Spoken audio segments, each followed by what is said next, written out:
Good morning, my dear lovely students. Welcome to all in my class. I hope that you will be fine at home. Before starting work, let's recite prayer. Recite with me. मेरे नाथ मैं आपको भूलूं नहीं, मेरे नाथ मैं आपसे दूर न रहूं, आप मुझसे दूर न रहें। मेरे नाथ आप अपनी कृपा सदा सब पर बनाए रखें। जय श्री कृष्ण, जय श्री राधे, जय श्री भगवत गीते। Now let us start our Hindi grammar work. In today class, we will discuss book exercise of lesson number 15. Let's start.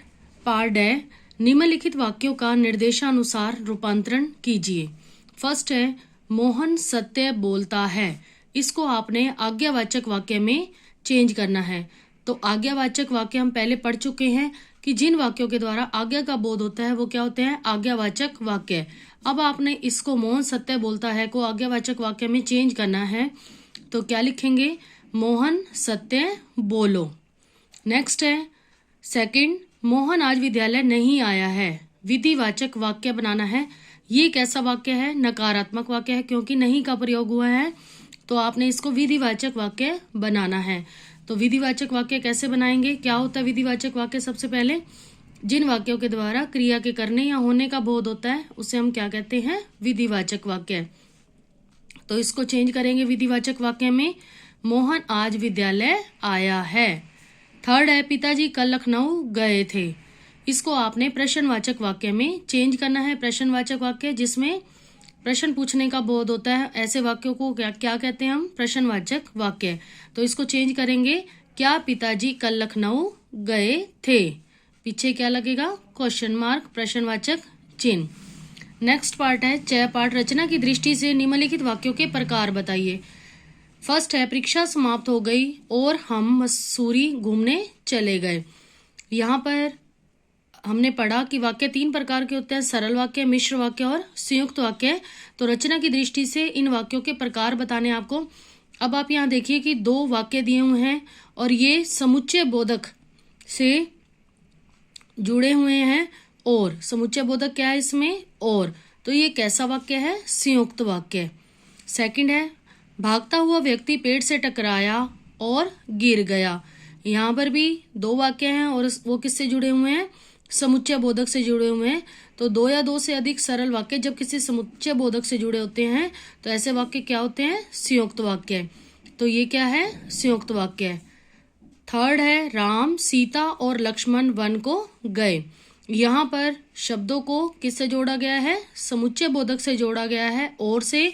तो ये कैसा वाक्य है, संयुक्त वाक्य। फोर्थ है यदि मैं विवाह में सम्मिलित न होता तो पिताजी नाराज होते। ये कैसा वाक्य है, अब इसमें एक प्रधान वाक्य है और दूसरा उस पर आश्रित है। तो ये कैसा वाक्य है, मिश्र वाक्य। नेक्स्ट है पुलिस चोर को पकड़कर ले गई। जिसमें एक क्रिया होती है, जिस वाक्य में वो क्या होता है, सरल वाक्य। तो यहाँ पर एक क्रिया और ये मीन्स एक उद्देश्य और एक विधेय है। उद्देश्य कौन सा है, पुलिस, और चोर को पकड़ कर ले गई, ये क्या है, विधेय।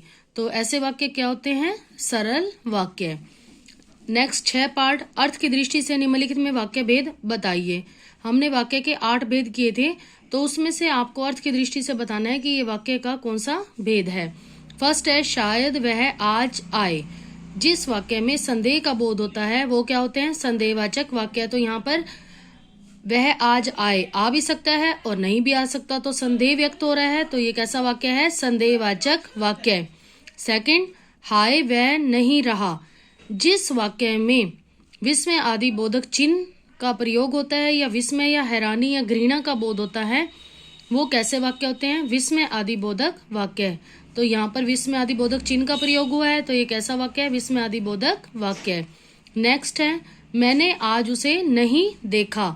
नहीं देखा, जहाँ पर नकारात्मकता मीन्स कार्य का न होना प्रकट हो तो वो क्या होता है, नकारात्मक वाक्य। नेक्स्ट है छी छी कितना गंदा बालक। इसमें विस्मय, घृणा, आश्चर्य, ऐसे वाक्य जो इन भावों का बोध करवाते हैं, ऐसे वाक्य क्या होते हैं, विस्मय आदि बोधक वाक्य। और इन वाक्यों में विस्मय आदि बोधक चिन्ह का भी प्रयोग होता है, तो यहाँ पर विस्मय आदि बोधक चिन्ह का प्रयोग हुआ है, तो ये कैसा वाक्य है, विस्मय आदि बोधक वाक्य। नेक्स्ट है यदि वर्षा न होती तो फसल सूख जाती। जिस वाक्य में एक जो है वो दूसरे पर डिपेंड होता है। इसमें देखिए, यदि वर्षा न होती, अगर वर्षा न होती ये शर्त दी गई है तो क्या होता, फसल सूख जाती। तो ऐसे वाक्य कैसे वाक्य होते हैं, संकेतवाचक वाक्य। नेक्स्ट है, भगवान करे तुम स्वस्थ हो जाओ, जिसमें इच्छा या शुभकामनाएं दी जाती हैं, वे कैसे वाक्य होते हैं, इच्छावाचक वाक्य।